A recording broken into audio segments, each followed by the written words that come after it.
ॐ श्री गणेशाय नमः। श्री सरस्वत्यै नमः।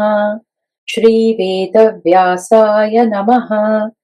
नारायणं नमस्कृत्य नरं चैव नरोत्तमं देवीं सरस्वतीं व्यासं ततो जयमुदीरयेत्। द्वात्रिंशदधिकशततमोऽध्यायः। ब्राह्मणों और श्रेष्ठ राजाओं के धर्म का वर्णन तथा धर्म की गति को सूक्ष्म बताना। युधिष्ठिर उवाच। युधिष्ठिर ने पूछा, पितामह, यदि राजा का संपूर्ण लोकों की रक्षा पर अवलंबित परम धर्म न निभ सके और भूमंडल में आजीविका के सारे साधनों पर लुटेरों का अधिकार हो जाए, तब ऐसा जघन्य संकट काल उपस्थित होने पर यदि ब्राह्मण दयावश अपने पुत्रों और पौत्रों का परित्याग न कर सके तो वह किस वृत्ति से जीवन निर्वाह करे। भीष्म उवाच। भीष्म जी ने कहा, युधिष्ठिर, ऐसी परिस्थिति में ब्राह्मणों को तो अपने विज्ञान बल का आश्रय लेकर जीवन निर्वाह करना चाहिए। इस जगत में यह जो कुछ भी धन आदि दिखाई देता है, वह सब कुछ श्रेष्ठ पुरुषों के लिए ही है, दुष्टों के लिए कुछ भी नहीं है। जो अपने को सेतु बनाकर दुष्ट पुरुषों से धन लेकर श्रेष्ठ पुरुषों को देता है, वह आपद धर्म का ज्ञाता है। जो अपने राज्य को बनाए रखना चाहे, उस राजा को उचित है कि वह राज्य की व्यवस्था का बिगाड़ न करते हुए ब्राह्मण आदि प्रजा की रक्षा के उद्देश्य से ही राज्य के धनियों का धन मेरा ही है ऐसा समझकर उनके दिए बिना भी बलपूर्वक ले ले। जो तत्व ज्ञान के प्रभाव से पवित्र है और किस वृत्ति से किसका निर्वाह हो सकता है, इस बात को अच्छी तरह समझता है, वह धीर नरेश यदि राज्य को संकट से बचाने के लिए निंदित कर्मों में भी प्रवृत्त होता है तो कौन उसकी निंदा कर सकता है। युधिष्ठिर, जो बल और पराक्रम से ही जीविका चलाने वाले हैं, उन्हें दूसरी वृत्ति अच्छी नहीं लगती। बलवान पुरुष अपने तेज से ही कर्मों में प्रवृत्त होते हैं। जब आपद धर्मोपयोगी प्राकृत शास्त्र ही सामान्य रूप से चल रहा हो, उस आपत्ति काल में अपने या दूसरे के राज्य से जैसे भी संभव हो धन लेकर अपना खजाना भरना चाहिए इत्यादि वचनों के अनुसार राजा जीवन निर्वाह करे। परंतु जो मेधावी हो वह इससे भी आगे बढ़कर जो दो राज्यों में रहने वाले धनी लोग कंजूसी अथवा असदाचरण के द्वारा दंड पाने योग्य हो, उनसे ही धन लेना चाहिए इत्यादि विशेष शास्त्रों का अवलंबन करे। कितनी ही आपत्ति क्यों न हो, ऋत्विक, पुरोहित, आचार्य तथा सत्कृत या असत्कृत ब्राह्मणों से वे धनी हो तो भी धन लेकर उन्हें पीड़ा न दी जाए। यदि राजा उन्हें धन अपहरण के द्वारा कष्ट देता है तो पाप का भागी होता है। यह मैंने तुम्हें सब लोगों के लिए प्रमाणभूत बात बताई है। यही सनातन दृष्टि है। राजा इसी को प्रमाण मानकर व्यवहार क्षेत्र में प्रवेश करे तथा इसी के अनुसार आपत्ति काल में उसे भले या बुरे कार्य का निर्णय करना चाहिए। यदि बहुत से ग्रामवासी मनुष्य परस्पर रोषवश राजा के पास आकर एक दूसरे की निंदा स्तुति करें तो राजा केवल उनके कहने से ही किसी को न तो दंड दे और न किसी का सत्कार ही करे। किसी की भी निंदा नहीं करनी चाहिए और न उसे किसी प्रकार सुनना ही चाहिए। यदि कोई दूसरे की निंदा करता हो तो वहां अपने कान बंद कर ले अथवा वहां से उठकर अन्यत्र चला जाए। नरेश्वर, दूसरों की निंदा करना या चुगली खाना यह दुष्टों का स्वभाव ही होता है। श्रेष्ठ पुरुष तो सज्जनों के समीप दूसरों के गुण ही गाया करते हैं। जैसे मनोहर आकृति वाले सुशिक्षित तथा अच्छी तरह से बोझ ढोने में समर्थ नई अवस्था के दो बैल कंधों पर भार उठाकर उसे सुंदर ढंग से ढोते हैं, उसी प्रकार राजा को भी अपने राज्य का भार अच्छी तरह संभालना चाहिए। जैसे जैसे आचरणों से राजा के बहुत से दूसरे लोग सहायक हों, वैसे ही आचरण उसे अपनाने चाहिए। धर्मज्ञ पुरुष आचार को ही धर्म का प्रधान लक्षण मानते हैं, किंतु जो शंख और लिखित मुनि के प्रेमी हैं, उन्हीं के मत का अनुसरण करने वाले हैं, वे दूसरे दूसरे लोग इस उपर्युक्त मत यानी ऋत्विक आदि को दंड न देने आदि को नहीं स्वीकार करते हैं। वे लोग ईर्ष्या अथवा लोभ से ऐसी बात नहीं कहते हैं, धर्म मानकर ही कहते हैं। शास्त्र विपरीत कर्म करने वाले को दंड देने की जो बात आती है, उसमें वे आर्ष प्रमाण भी देखते हैं। ऋषियों के वचनों के समान दूसरा कोई प्रमाण कहीं भी दिखाई नहीं देता। आर्ष प्रमाण क्या है, इस पर टिप्पणी है। यथा गुरोरप्यवलिप्तस्य कार्याकार्यम् अजानतः उत्पथं प्रतिपन्नस्य कार्यं भवति शासनम्। अर्थात घमंड में आकर कर्तव्य और अकर्तव्य का विचार न करते हुए कुमार्ग पर चलने वाले गुरु को भी दंड देना आवश्यक है। देवता भी विपरीत कर्म में लगे हुए अधम मनुष्य को नरकों में गिराते हैं। अतः जो छल से धन प्राप्त करता है, वह धर्म से भ्रष्ट हो जाता है। ऐश्वर्य की प्राप्ति के जो प्रधान कारण है, ऐसे श्रेष्ठ पुरुष जिसका सब प्रकार से सत्कार करते हैं तथा हृदय से भी जिसका अनुमोदन होता है, राजा उसी धर्म का अनुष्ठान करे। जो वेद विहित, स्मृतियों द्वारा अनुमोदित, सज्जनों द्वारा सेवित तथा अपने को प्रिय लगने वाला धर्म है, उसे चतुर्गुण संपन्न माना गया है। जो वैसे धर्म का उपदेश करता है, वही धर्मज्ञ है। सर्प के पद चिन्ह की भांति धर्म के यथार्थ स्वरूप को ढूंढ निकालना बहुत कठिन है। जैसे बाण से बिंधे हुए मृग का एक पैर पृथ्वी पर रक्त का लेप कर देने के कारण व्याध को उस मृग के रहने के स्थान को लक्षित कराकर वहां पहुंचा देता है, उसी प्रकार उक्त चतुर्गुण संपन्न धर्म भी धर्म के यथार्थ स्वरूप की प्राप्ति करा देता है। युधिष्ठिर, इस प्रकार श्रेष्ठ पुरुष जिस मार्ग से गए हैं, उसी पर तुम्हें भी चलना चाहिए। इसी को तुम राजर्षियों का सदाचार समझो। इस प्रकार श्री महाभारत शांति पर्व के अंतर्गत आपद धर्म पर्व में राजर्षियों का चरित्र नामक 132वां अध्याय पूरा हुआ। त्रयस्त्रिंशदधिकशततमोऽध्यायः। राजा के लिए कोष संग्रह की आवश्यकता, मर्यादा की स्थापना और अमर्यादित दस्यु वृत्ति की निंदा। भीष्म उवाच। भीष्म जी कहते हैं, युधिष्ठिर, राजा को चाहिए कि वह अपने तथा शत्रु के राज्य से धन लेकर खजाने को भरे। कोष से ही धर्म की वृद्धि होती है और राज्य की जड़ें बढ़ती अर्थात सुदृढ़ होती हैं। इसलिए राजा कोष का संग्रह करे, संग्रह करके सादर उसकी रक्षा करे और रक्षा करके निरंतर उसको बढ़ाता रहे। यही राजा का सदा से चला आने वाला धर्म है। जो विशुद्ध आचार विचार से रहने वाला है, उसके द्वारा कभी कोष का संग्रह नहीं हो सकता। जो अत्यंत क्रूर है, वह भी कदापि इसमें सफल नहीं हो सकता। अतः मध्यम मार्ग का आश्रय लेकर कोष संग्रह करना चाहिए। यदि राजा बलहीन हो तो उसके पास कोष कैसे रह सकता है?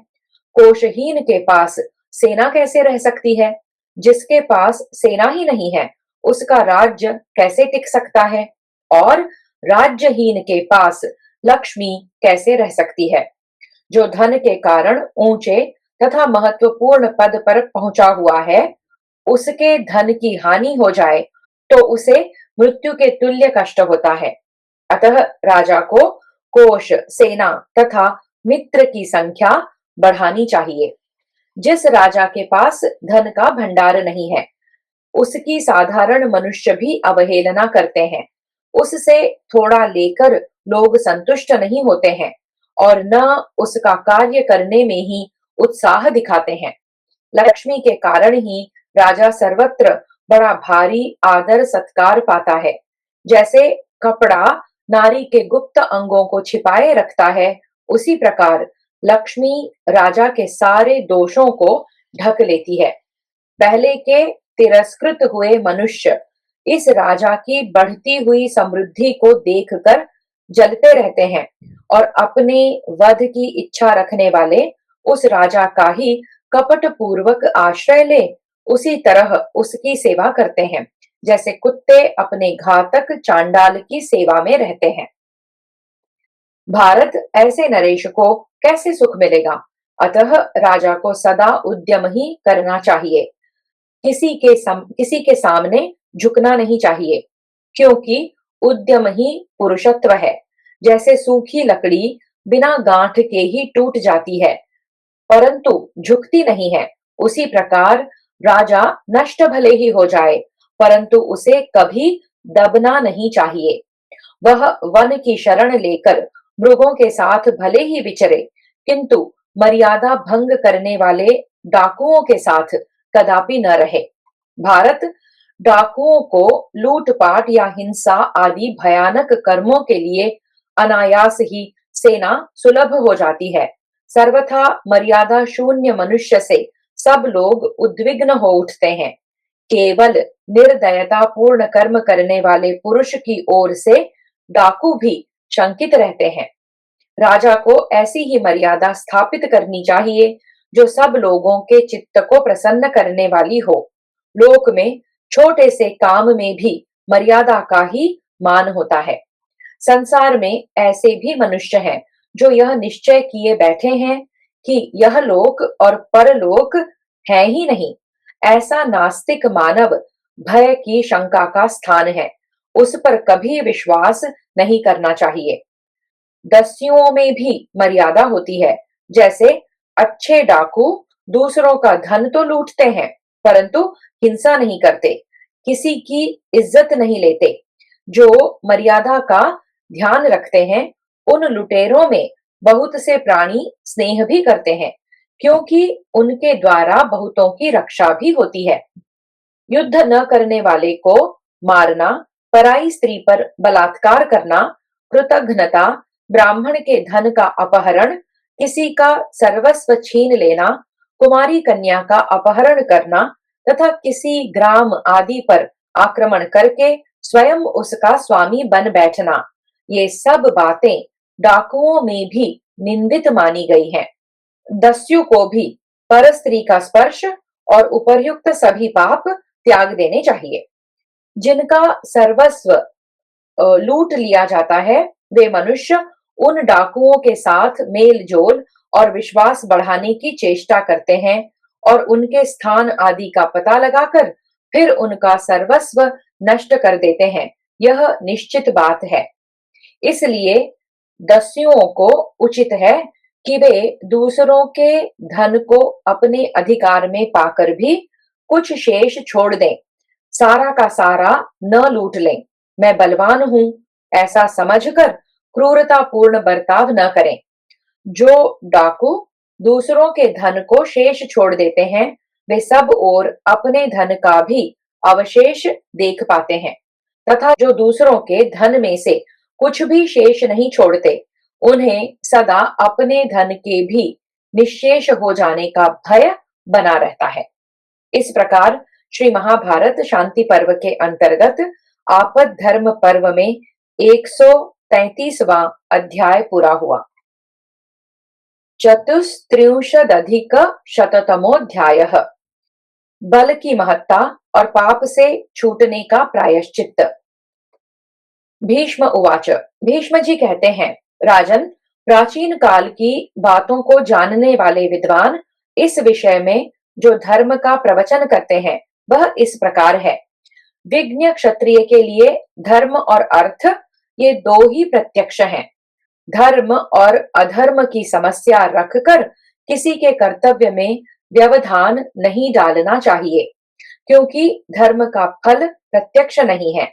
जैसे भेड़िए का पदचिन्ह देखकर किसी को यह निश्चय नहीं होता कि वह व्याघ्र का पदचिन्ह है या कुत्ते का। उसी प्रकार धर्म और अधर्म के विषय में निर्णय करना कठिन है। धर्म और अधर्म का फल किसी ने कभी यहाँ प्रत्यक्ष नहीं देखा है। अतः राजा बल प्राप्ति के लिए प्रयत्न करे, क्योंकि यह सब जगत बलवान के वश में होता है। बलवान पुरुष इस जगत में संपत्ति, सेना, मंत्री सब कुछ पा लेता है। जो दरिद्र है वह पतित समझा जाता है, और किसी के पास जो बहुत थोड़ा धन है वह उच्चिष्ट या जूठन समझा जाता है। बलवान पुरुष में बहुत सी बुराई होती है, तो भी भय के मारे उसके विषय में कोई मुंह से कुछ बात नहीं निकालता है। यदि बल और धर्म दोनों सत्य के ऊपर प्रतिष्ठित हों, तो वे मनुष्य की महान भय से रक्षा करते हैं। मैं धर्म से भी बल को ही अधिक श्रेष्ठ मानता हूँ, क्योंकि बल से धर्म की प्रवृत्ति होती है। जैसे चलने फिरने वाले सभी प्राणी पृथ्वी पर ही स्थित हैं, उसी प्रकार धर्म बल पर ही प्रतिष्ठित है। जैसे धुआं वायु के अधीन होकर चलता है, उसी प्रकार धर्म भी बल का अनुसरण करता है। अतः जैसे लता किसी वृक्ष के सहारे फैलती है, उसी प्रकार निर्बल धर्म बल के ही आधार पर सदा स्थिर रहता है। जैसे भोग सामग्री से संपन्न पुरुषों के अधीन सुख भोग होता है, उसी प्रकार धर्म बलवानों के वश में रहता है। बलवानों के लिए कुछ भी असाध्य नहीं है। बलवानों की सारी वस्तु ही शुद्ध एवं निर्दोष होती है। जिसका बल नष्ट हो गया है, जो दुराचारी है, उसको भय उपस्थित होने पर कोई रक्षक नहीं मिलता है। दुर्बल से सब लोग उसी प्रकार उद्विग्न हो उठते हैं, जैसे भेड़िए से। दुर्बल अपनी संपत्ति से वंचित हो जाता है, सबके अपमान और उपेक्षा का पात्र बनता है तथा दुखमय जीवन व्यतीत करता है। जो जीवन निंदित हो जाता है वह मृत्यु के ही तुल्य है। दुर्बल मनुष्य के विषय में लोग इस प्रकार कहने लगते हैं, अरे यह तो अपने पापाचार के कारण बंधु बांधवों द्वारा त्याग दिया गया है। उनके उस वाग्बाण से घायल होकर वह अत्यंत संतप्त हो उठता है। यहाँ अधर्म पूर्वक धन का उपार्जन करने पर जो पाप होता है, उससे छूटने के लिए आचार्यों ने यह उपाय बताया है। उक्त पाप से लिप्त हुआ राजा तीनों वेदों का स्वाध्याय करे, ब्राह्मणों की सेवा में उपस्थित रहे, मधुर वाणी तथा सत्कर्मों द्वारा उन्हें प्रसन्न करे, अपने मन को उदार बनावे और उच्च कुल में विवाह करे।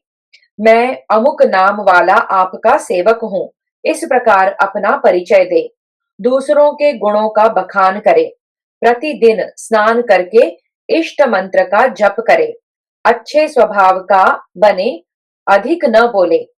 लोग उसे बहुत पापाचारी बताकर उसकी निंदा करें तो भी उसकी परवाह न करे, और अत्यंत दुष्कर तथा बहुत से पुण्य कर्मों का अनुष्ठान करके ब्राह्मणों तथा क्षत्रियों के समाज में प्रवेश करे।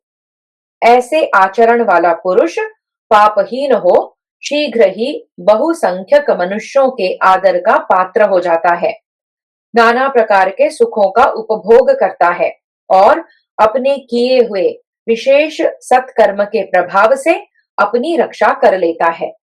लोक में सर्वत्र उसका आदर होने लगता है तथा वह इहलोक और परलोक में भी महान फल का भागी होता है। इस प्रकार श्री महाभारत शांति पर्व के अंतर्गत आपद धर्म पर्व में 134वां अध्याय पूरा हुआ। पंचत्रिंशदधिकशततमोऽध्यायः। मर्यादा का पालन करने कराने वाले कायव्य नामक दस्यु की सदगति का वर्णन। भीष्म उवाच। भीष्म जी कहते हैं, युधिष्ठिर, जो दस्यु यानी कि डाकू मर्यादा का पालन करता है, वह मरने के बाद दुर्गति में नहीं पड़ता। इस विषय में विद्वान पुरुष एक प्राचीन इतिहास का उदाहरण दिया करते हैं। कायव्य नाम से प्रसिद्ध एक निषाद पुत्र ने दस्यु होने पर भी सिद्धि प्राप्त कर ली थी। वह प्रहार कुशल, शूरवीर, बुद्धिमान, शास्त्रज्ञ, क्रूरता रहित, आश्रम वासियों के धर्म की रक्षा करने वाला, ब्राह्मण भक्त और गुरु पूजक था। वह क्षत्रिय पिता से एक निषाद जाति की स्त्री के गर्भ से उत्पन्न हुआ था, अतः क्षत्रिय धर्म का निरंतर पालन करता था। कायव्य प्रतिदिन प्रातः काल और सायंकाल के समय वन में जाकर मृगों की टोलियों को उत्तेजित कर देता था। वह मृगों की विभिन्न जातियों के स्वभाव से परिचित तथा उन्हें काबू में करने की कला को जानने वाला था। निषादों में वह सबसे निपुण था। उसे वन के संपूर्ण प्रदेशों का ज्ञान था। वह सदा पारियात्र पर्वत पर विचरने वाला तथा समस्त प्राणियों के धर्मों का ज्ञाता था। उसका बाण लक्ष्य भेदने में अचूक था। उसके सारे अस्त्र शस्त्र सुदृढ़ थे। वह सैकड़ों मनुष्यों की सेना को अकेले ही जीत लेता था और उस महान वन में रहकर अपने अंधे और बहरे माता पिता की सेवा पूजा किया करता था।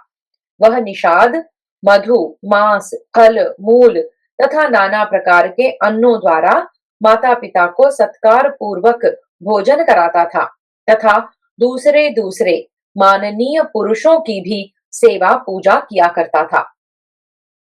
वह वन में रहने वाले वानप्रस्थ और सन्यासी ब्राह्मणों की पूजा करता और प्रतिदिन उनके घर में जाकर उनके लिए अन्न आदि वस्तुएं पहुंचा देता था। जो लोग लुटेरे के घर का भोजन होने की आशंका से उसके हाथ से अन्न नहीं ग्रहण करते थे, उनके घरों में वह बड़े सबेरे ही अन्न और फल मूल आदि भोजन सामग्री रख जाता था। एक दिन मर्यादा का अतिक्रमण और भांति भांति के क्रूरतापूर्ण कर्म करने वाले कई हजार डाकुओं ने उससे अपना सरदार बनने के लिए प्रार्थना की। दस्यव ऊचुहु, डाकू बोले, तुम देश काल और मुहूर्त के ज्ञाता, विज्ञान, शूरवीर और दृढ़ प्रतिज्ञ हो, इसलिए हम सब लोगों की सम्मति से तुम हमारे सरदार हो जाओ। तुम हमें जैसी जैसी आज्ञा दोगे वैसा ही वैसा हम करेंगे। तुम माता पिता के समान हमारी यथोचित रीति से रक्षा करो। कायव्य उवाच। कायव्य ने कहा, प्रिय बंधुओं, तुम कभी स्त्री, डरपोक, बालक और तपस्वी की हत्या न करना। जो तुमसे युद्ध न कर रहा हो उसका भी वध न करना। स्त्रियों को कभी बलपूर्वक न पकड़ना। तुम में से कोई भी सभी प्राणियों के स्त्री वर्ग की किसी तरह भी हत्या न करे। ब्राह्मणों के हित का सदा ध्यान रखना। आवश्यकता हो तो उनकी रक्षा के लिए युद्ध भी करना। खेत की फसल न उखाड़ लाना। विवाह आदि उत्सवों में विघ्न न डालना। जहां देवता, पितर और अतिथियों की पूजा होती हो वहां कोई उपद्रव न खड़ा करना। समस्त प्राणियों में ब्राह्मण विशेष रूप से डाकुओं के हाथ से छुटकारा पाने का अधिकारी है। अपना सर्वस्व लगाकर भी तुम्हें उनकी सेवा पूजा करनी चाहिए। देखो, ब्राह्मण लोग कुपित होकर जिसके पराभव का चिंतन करने लगते हैं उसका तीनों लोकों में कोई रक्षक नहीं होता। जो ब्राह्मणों की निंदा करता है और उनका विनाश चाहता है उसका जैसे सूर्योदय होने पर अंधकार का नाश हो जाता है उसी प्रकार अवश्य ही पतन हो जाता है। तुम लोग यहीं बैठे बैठे लुटेरेपन का जो फल है उसे पाने की अभिलाषा रखो। जो जो व्यापारी हमें स्वेच्छा से धन नहीं देंगे, उन्हीं उन्हीं पर तुम दल बांध कर आक्रमण करोगे। दंड का विधान दुष्टों के दमन के लिए है, अपना धन बढ़ाने के लिए नहीं। जो शिष्ट पुरुषों को सताते हैं, उनका वध ही उनके लिए दंड माना गया है। जो लोग राष्ट्र को हानि पहुंचाकर अपनी उन्नति के लिए प्रयत्न करते हैं, वे मुर्दों में पड़े हुए कीड़ों के समान उसी क्षण नष्ट हो जाते हैं। जो दस्यु जाति में उत्पन्न होकर भी धर्मशास्त्र के अनुसार आचरण करते हैं, वे लुटेरे होने पर भी शीघ्र ही सिद्धि प्राप्त कर लेते हैं। ये सब बातें तुम्हें स्वीकार हो तो मैं तुम्हारा सरदार बन सकता हूं। भीष्म उवाच। भीष्म जी कहते हैं, राजन, यह सुनकर उन दस्युओं ने कायव्य की सारी आज्ञा मान ली और सदा उसका अनुसरण किया। इससे उन सभी की उन्नति हुई और वे पाप कर्मों से हट गए। कायव्य ने उस पुण्य कर्म से बड़ी भारी सिद्धि प्राप्त कर ली, क्योंकि उसने साधु पुरुषों का कल्याण करते हुए डाकुओं को पाप से बचा लिया था। जो प्रतिदिन कायव्य के इस चरित्र का चिंतन करता है, उसे वनवासी प्राणियों से किंचन मात्र भी भय नहीं प्राप्त होता। भारत, उसे संपूर्ण भूतों से भी भय नहीं होता। राजन, किसी दुष्टात्मा से भी उसको डर नहीं लगता। वह तो वन का अधिपति हो जाता है। इस प्रकार श्री महाभारत शांति पर्व के अंतर्गत आपद धर्म पर्व में कायव्य का चरित्र विषयक 135वां अध्याय पूरा हुआ।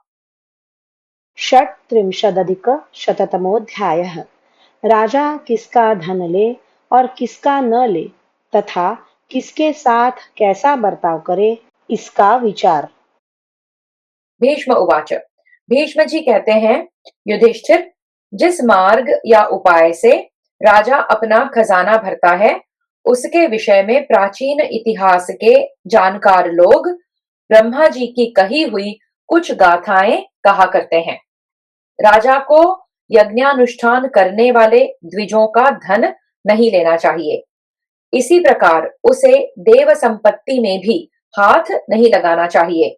वह लुटेरों तथा अकर्मण्य मनुष्यों के धन का अपहरण कर सकता है। भरतनंदन, ये समस्त प्रजाएं क्षत्रियों की हैं। राज्य भोग भी क्षत्रियों के ही हैं और सारा धन भी उन्हीं का है, दूसरे का नहीं है। किंतु वह धन उसकी सेना के लिए है या यज्ञानुष्ठान के लिए। राजन, जो खाने योग्य नहीं है, उन औषधियों या वृक्षों को काटकर मनुष्य उनके द्वारा खाने योग्य औषधियों को पकाते हैं। इसी प्रकार जो देवताओं, पितरों और मनुष्यों का भविष्य के द्वारा पूजन नहीं करता है, उसके धन को धर्मज्ञ पुरुषों ने व्यर्थ बताया है। अतः धर्मात्मा राजा ऐसे धन को छीन ले और उसके द्वारा प्रजा का पालन करे, किंतु वैसे धन से राजा अपना कोष न भरे। जो राजा दुष्टों से धन छीनकर उसे श्रेष्ठ पुरुषों में बांट देता है, वह अपने आप को सेतु बनाकर उन सब को पार कर देता है। उसे संपूर्ण धर्मों का ज्ञाता ही मानना चाहिए। धर्मज्ञ राजा अपनी शक्ति के अनुसार उसी उसी तरह लोकों पर विजय प्राप्त करे, जैसे उद्भिज जंतु यानी कि वृक्ष आदि अपनी शक्ति के अनुसार आगे बढ़ते हैं, तथा जैसे वज्रकीट आदि क्षुद्र जीव बिना ही निमित्त के उत्पन्न हो जाते हैं, वैसे ही बिना ही कारण के यज्ञहीन कर्तव्य विरोधी मनुष्य भी राज्य में उत्पन्न हो जाते हैं। अतः राजा को चाहिए कि मच्छर, डांस और चींटी आदि कीटों के साथ जैसा बर्ताव किया जाता है, वही बर्ताव उन सत्कर्म विरोधियों के साथ करे, जिससे धर्म का प्रचार हो। जिस प्रकार अकस्मात पृथ्वी की धूल को लेकर सिल पर पीसा जाए तो वह और भी महीन हो जाती है, उसी प्रकार विचार करने से धर्म का स्वरूप उत्तरोत्तर सूक्ष्म जान पड़ता है। इस प्रकार श्री महाभारत शांति पर्व के अंतर्गत आपद धर्म पर्व में 136वां अध्याय पूरा हुआ। सप्तत्रिंशदधिकशततमोऽध्यायः। आने वाले संकट से सावधान रहने के लिए दूरदर्शी, तत्कालज्ञ और दीर्घसूत्री, इन 3 मत्स्यों का दृष्टांत। भीष्म उवाच। भीष्म जी कहते हैं, युधिष्ठिर, जो संकट आने से पहले ही अपने बचाव का उपाय कर लेता है उसे अनागत विधाता कहते हैं, तथा जिसे ठीक समय पर ही आत्मरक्षा का उपाय सूझ जाता है वह प्रत्युत्पन्नमति कहलाता है। ये 2 ही प्रकार के लोग सुख से अपनी उन्नति करते हैं, परंतु जो प्रत्येक कार्य में अनावश्यक विलंब करने वाला होता है वह दीर्घसूत्री मनुष्य नष्ट हो जाता है। कर्तव्य और अकर्तव्य का निश्चय करने में जो दीर्घसूत्री होता है उसको लेकर मैं एक सुंदर उपाख्यान सुना रहा हूं, तुम स्वस्थ चित्त होकर सुनो। कुंती नंदन कहते हैं, एक तालाब में जो अधिक गहरा नहीं था, बहुत सी मछलियां रहती थी। उसी जलाशय में 3 कार्यकुशल मत्स्य भी रहते थे, जो सदा साथ साथ विचरने वाले और एक दूसरे के सुहृद थे। वहां उन तीनों सहचारियों में से एक तो अनागत विधाता था, जो आने वाले दीर्घ काल तक की बात सोच लेता था। दूसरा प्रत्युत्पन्नमति था, जिसकी प्रतिभा ठीक समय पर ही काम दे देती थी। और तीसरा दीर्घसूत्री था, जो प्रत्येक कार्य में अनावश्यक विलंब करता था। एक दिन कुछ मछली मारों ने उस जलाशय में चारों ओर से नालियां बनाकर अनेक द्वारों से उसका पानी आसपास की नीची भूमि में निकालना आरंभ कर दिया। जलाशय का पानी घटता देख भय आने की संभावना समझकर दूर तक की बात सोचने वाले उस मत्स्य ने अपने उन दोनों सुहृदों से कहा, बंधुओं, जान पड़ता है कि इस जलाशय में रहने वाले सभी मत्स्यों पर संकट आ पहुंचा है। इसलिए जब तक हमारे निकलने का मार्ग दूषित न हो जाए तब तक शीघ्र ही हमें यहाँ से अन्यत्र चले जाना चाहिए। जो आने वाले संकट को उसके आने से पहले ही अपनी अच्छी नीति द्वारा मिटा देता है, वह कभी प्राण जाने के संशय में नहीं पड़ता। यदि आप लोगों को मेरी बात ठीक जान पड़े तो चलिए दूसरे जलाशयों को चलें। इस पर वहां जो दीर्घसूत्री था उसने कहा, मित्र, तुम बात तो ठीक कहते हो, परंतु मेरा यह दृढ़ विचार है कि अभी हमें जल्दी नहीं करनी चाहिए। तदनंतर प्रत्युत्पन्नमति ने दूरदर्शी से कहा, मित्र, जब समय आ जाता है तब मेरी बुद्धि न्यायतः कोई युक्ति ढूंढ निकालने में कभी नहीं चूकती है। यह सुनकर परम बुद्धिमान दीर्घदर्शी यानी अनागत विधाता वहां से निकलकर एक नाली के रास्ते से दूसरे गहरे जलाशय में चला गया। तदनंतर मछलियों से ही जीविका चलाने वाले मछली मारों ने जब यह देखा कि जलाशय का जल प्रायः बाहर निकल चुका है, तब उन्होंने अनेक उपायों द्वारा वहां की सब मछलियों को फंसा लिया। जिसका पानी बाहर निकल चुका था वह जलाशय जब मथा जाने लगा तब दीर्घसूत्री भी दूसरे मत्स्यों के साथ जाल में फंस गया। जब मछली मार रस्सी खींचकर मछलियों से भरे हुए उस जाल को उठाने लगे तब प्रत्युत्पन्नमति मत्स्य भी उन्हीं मत्स्यों के भीतर घुसकर जाल में बंध सा गया। वह जाल मुख से पकड़ने योग्य था, अतः उसकी तांत को मुंह में लेकर वह भी अन्य मछलियों की तरह बंधा हुआ प्रतीत होने लगा। मछली मारों ने उन सब मछलियों को वहां बंधा हुआ ही समझा।